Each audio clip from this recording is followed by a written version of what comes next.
we're gonna go ahead and jump in now and talk Mass Effect. We're Mass Effect Legendary Edition at this point. Jay, what are your thoughts? How is it? Tell us about it. It was great. You know what?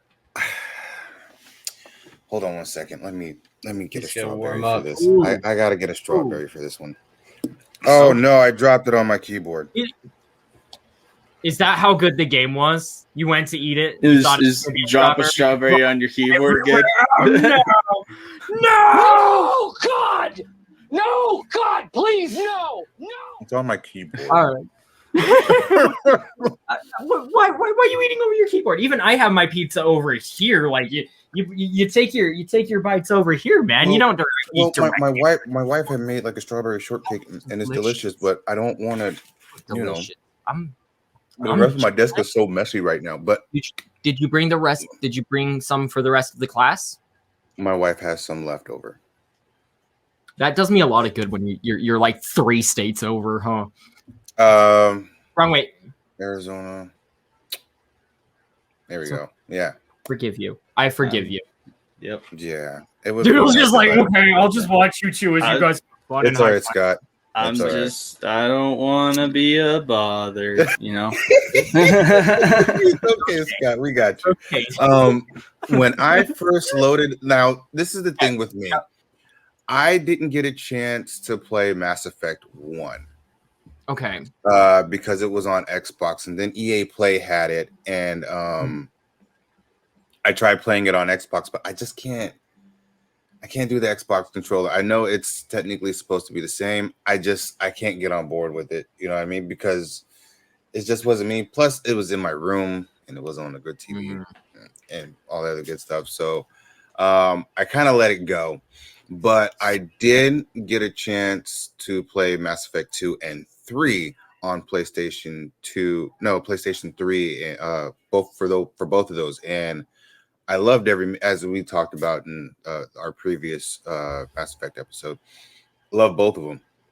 Big fan. 2 is still my favorite one, but I'm playing 1 right now. Yeah, on PlayStation, which is so nice. Oh man, it is so nostalgic. It is so great. They did really good, like compared to the Xbox version, because that's the only thing that I can do is compare it between the Xbox 360 version and this one. You can definitely tell there was a lot cleaned up there. Yeah. And it looks so well detailed, looks well organized. It's, to me personally, it is easier to navigate. The firing is a lot better. The getting behind cover is a lot better. The storyline still just pops at you. Now, I got 2 hours and 43 minutes into Mass Effect 1. And that was the night I sent you guys that picture. And that was me being up real late to play that. And I got to tell you, I am waiting till like tomorrow night. I can't do it tonight, but I get that. Tomorrow leading into Tuesday, because that's when my next off day is. And I might just be playing this one a little bit more than Destiny. I'm not gonna lie. Don't get me wrong. Season of Splicer is cool. Okay. But when Mass Effect comes around, it's one of those games that I have to drop everything and I just have to dive straight into. So when I do, make sure you guys check out Jay Moore, the Gaming Dad. Do it. Because I am going to be streaming it live. Oh, nice. All right. Let's talk then. So I know you didn't get to play the first one originally. All right. So we're moving. We're kind of doing this for the first time with it new and pretty. What are some of the biggest differences though that you really noticed in the game compared to the original? And you can kind of compare it to the ones that you have played, of course. But what's the biggest difference? What have they improved about this game? They definitely improved the gameplay dynamic. The movements, the smooth rendering, the graphics, everything. It just feels like in Mass Effect 1 anyway. They said that you're going to see those a lot more in Mass Effect 2. and 3 because they came out a little bit later for PS3 and stuff like that. But um, I feel a lot with Mass Effect. Like it just feels so much more smoother to play. It's not grainy, and it's not like you turn the brightness up on your TV or nothing like that. Like it is a lot more cleaner and clearer to play this game compared to Okay. compared to what I played, on Xbox or Xbox Back 360. long time ago. Yeah, I Right. that. We have Chaz, who just downloaded this as well. Chaz, of course, one of the our Gaggle of Geeks friends here. He's with the Gaggle of Geeks movie, TV show, the rest of the podcast. So definitely make sure to check out Chaz. But I want to throw him up there. He's been playing a lot of games. We're hoping to get him on the show here soon. We'll cross that bridge in a little bit, but going to be a great game. And it's good to hear that it is a little more smooth with things. Is there any changes that they made to the game that you haven't been a fan of yet compared to the other games? No, absolutely not. And even if there were, there'll probably be minor, to be honest with you. That's just how in tune with the storyline I am, though. You know what I mean? Like when I first played Mass Effect 2, I was like, oh, this game is dope. I'm with this. You know what I mean? Like this is something I could get used to. Yeah. But when I started playing Mass Effect 1, I was like, oh, there's a Krogan, let's go. Like I was all into it, man. Like it brought back so much. And being a Mass Effect veteran and playing these games, it really felt good, and I even made the character look as close to me as possible. Oh, Now yeah. it's not, but see, here are some of the things that change though. When you're doing character creation, there actually is like a little code box there that you can copy and paste onto Mass Effect 2 and in Mass Effect 3. So you don't have to completely recreate your character again. You can also choose in this one, in Mass Effect 1, whether or not you want to be male or female. In Mass Effect 1, way back when, you could not do that. Now you can. And I think that's a cool thing. Give us a chance to play women. Now, on my next playthrough of Mass Effect 1, because I do plan to play all three of these games again, I will probably play them twice each. I plan to do one as male and then one as female. So I don't think there would be really too much of a difference there, but I still think it's pretty badass that you get the chance to choose that, and you have a code that you have to copy that you can copy onto Mass Effect 2 and 3. When you first load up the game, it'll tell you which Mass Effect do you want to start. And I automatically was like, oh, there's no way I'm playing this Mass Effect 1. So is it similar to like the Master Chief Collection, where it's like one menu and it just says, hey, which game do you want to select? Which game do you want? Yeah, exactly. It's just like that. Just all like right. that. Well, let me get your opinion on a couple other things here then. So it was, again, not quite announced. A lot of this is kind of rumor from trusted sources, but still nothing has been officially announced. But they have been talking about bringing the Mass Effect multiplayer experience to the game. What are your thoughts? Feel it's necessary at this point? As much as I would want that to happen, and trust me, I do. I think that's just all scuttlebutt, man. That's just all rumor mill. You know what I mean? Like they've been talking about Mass Effect multiplayer for the longest time. I mean, like the longest time.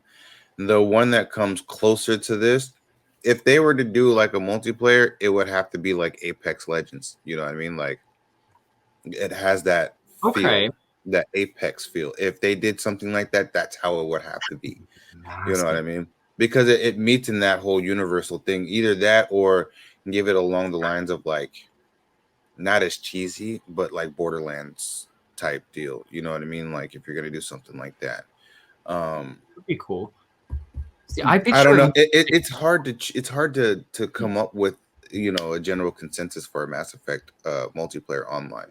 Because if they were gonna do that, then EA should have did that a long time ago. And if they did do that, they would probably still be a relevant thing. I don't think BioWare would have went out of business, to be honest with you.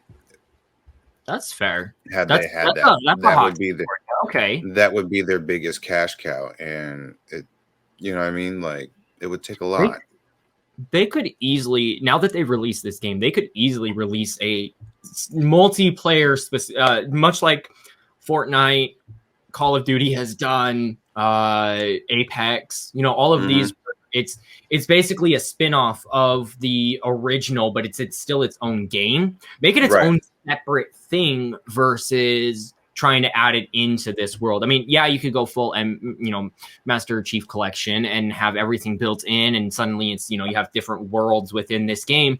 But, you know, just make it a separate thing. If it's especially for something that isn't known for its multiplayer. Right, you know? and whatever they do not make it a battle royale type game. It just won't. That would just don't make it a BR game. Yeah, we don't need another one. It's not that we don't need another one, but I don't think Mass Effect fits in the BR world. No, you know what I mean? No, Mass Effect doesn't fit there. I would agree with you there. That's a valid point. That's just like Destiny coming out with a BR. If they did that, then I'm never playing again. And that's the same thing I was saying about Battlefield. They did it. Well, we'll see with Battlefield though. That's different though, because Battlefield's still good. You know what I mean? Like they're still a good series. You know, it's not a bad title. So I can see that happening with Battlefield. But as far as Mass Effect goes, I can't see that happening. I just kind of want to go back to the classics. Okay, I will be fair though. As I say that, let's go back to the classics. Let's be fair for a second here. We all complained when we were getting copy-paste Call of Duty. When it was the same game, same skin, same everything. So I don't necessarily want to go back to the classics, but like, why overcomplicate things as much as we do? You know, like, why do we have to have it in a cash grab scheme, and we have to have it in a story mode scheme, and you gotta buy your zombies separately as well? You know, zombie mode is a completely different mode. That's another $40. Wrath of the Druids was a $40, DLC at this point. So if you're going to do this, I guess where I'm going with this is if you're going to do this, if you're going to add the multiplayer, make it separate, make it in, but at the same time include it in with the game. I'm not buying two separate. Right. Make it free, or buy the Legendary Edition and you get it as a part of it. I don't know what I'm looking for at this point. If I'm completely it's crazy because like when I first bought this game, I didn't think it was going to be like $60. I thought it was going to be like $80. This was a $59.99 game. 3 games for $60. That's basically $20 a piece. And with all the improvements that they made with this, it's worth the money. You know what I mean? So if you're gonna and I agree with you, if you're gonna do something like this, have like a free DLC for the game. Sorry, there's someone walking by my car, and I don't trust people walking by my car. You're all right. That happens. So that's why, I agree with you. Make it a free DLC. Don't make it or make it an entirely different game, but change the experience and how things are done in the game. But being is that BioWare is no longer a business. I don't know how they would try. I don't know. I'm still having a hard time translating it in my mind based off the small amount I played of Mass Effect when I played Mass Effect back in the day. I haven't played Legendary Edition. Again, I've been doing the Wrath of the Druids here.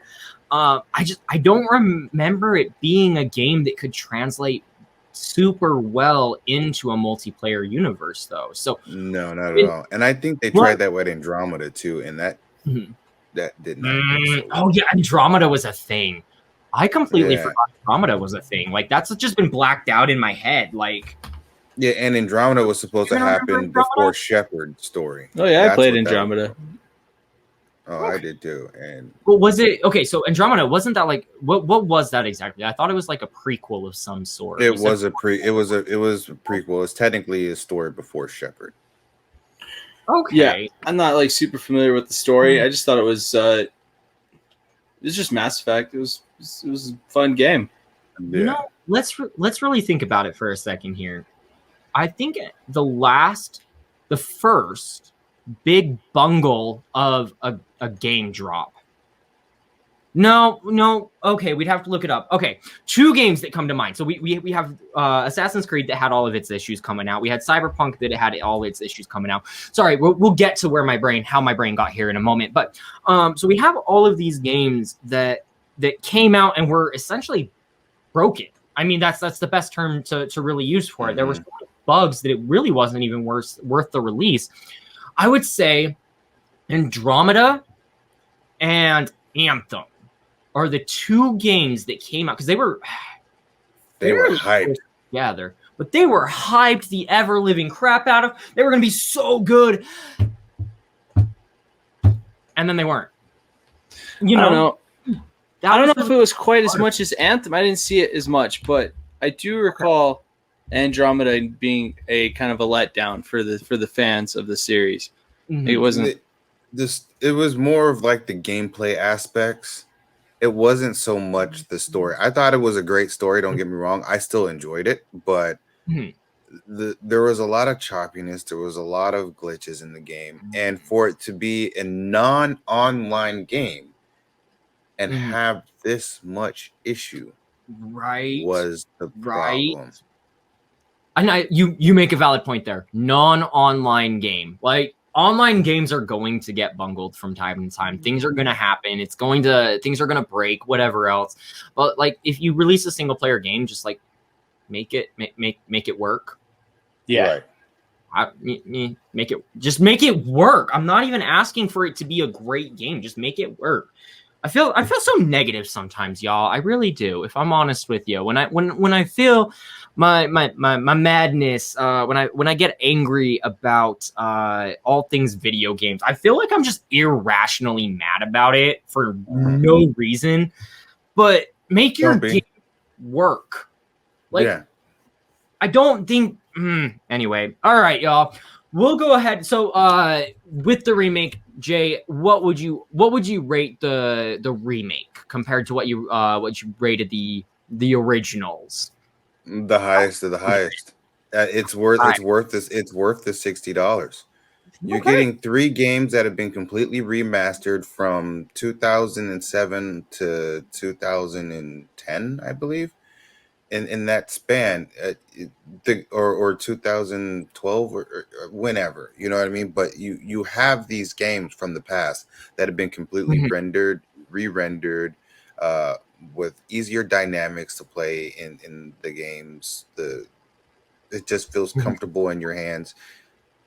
I say it gets one of the highest awards. Now, I'm sure there are flaws in the game. Don't get me wrong. There are probably going to be flaws like there are in any game. No game is perfect. I can't give it a perfect score, but I can give it one below a perfect score. You know what I mean? Like, that's how I feel about this game. And that's just not me being a fan of Mass Effect. That's just me being, like, hey, they actually put in the time and the work for this, and they announced it pretty well. It was a digital download for me. I didn't, because I don't have a hard copy. God, Lord knows I want one, but it'll get there. Good. It's good, and I've enjoyed the small amount of Mass Effect 1 that I have played. Like I said, it's just bringing it back for me. You know what I mean? It's bringing it back for me, but it's also introducing me into a new storyline at that too. So I'm super stoked about this because, like I said, I didn't really finish Mass Effect 1. And I actually kind of just got to the place where I kind of stopped playing. So the fact that I'm actually here now, it means like, okay, this is cool. New storyline, compared to 2 and 3, but it's good. If you're going to spend $60 on a game, this is the game that you do it on when you have 3 games in one, it's a legendary edition. So it's perfect. It's great. Go out and buy it. Love it.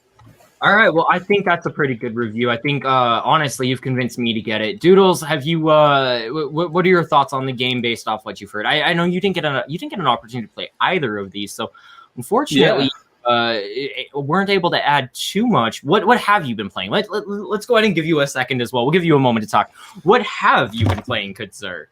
I've been playing a little bit of GTA again. I just finished Borderlands 3. So I Well, let's see.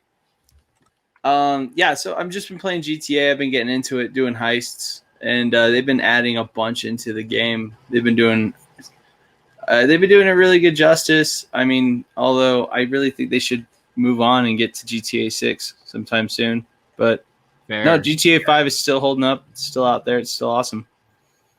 All right. What if they are making a GTA 6? They probably are. I mean, yeah. And they're being real good about keeping it under wraps by giving you DLCs for Grand Theft Auto Online. Oh yeah, they keep adding them out. So yeah, it's like the ultimate ninja dust distraction. All right, y'all. Well, we're gonna go ahead. I think we've reached our time here. It's been a fun episode. We have a few different games to talk about. I would say both games are ultimately worth it. The part that makes Wrath of the Druids so worth it is a DLC. It is an expensive season pass to get it. I kind of mentioned that, but you're getting other things with it. You still get your Beowulf. You still get everything. So I think the Wrath of the Druids is ultimately worth it. Jay, of course, saying there that Mass Effect, a Legendary Edition, is definitely worth the money. So definitely give it a try there.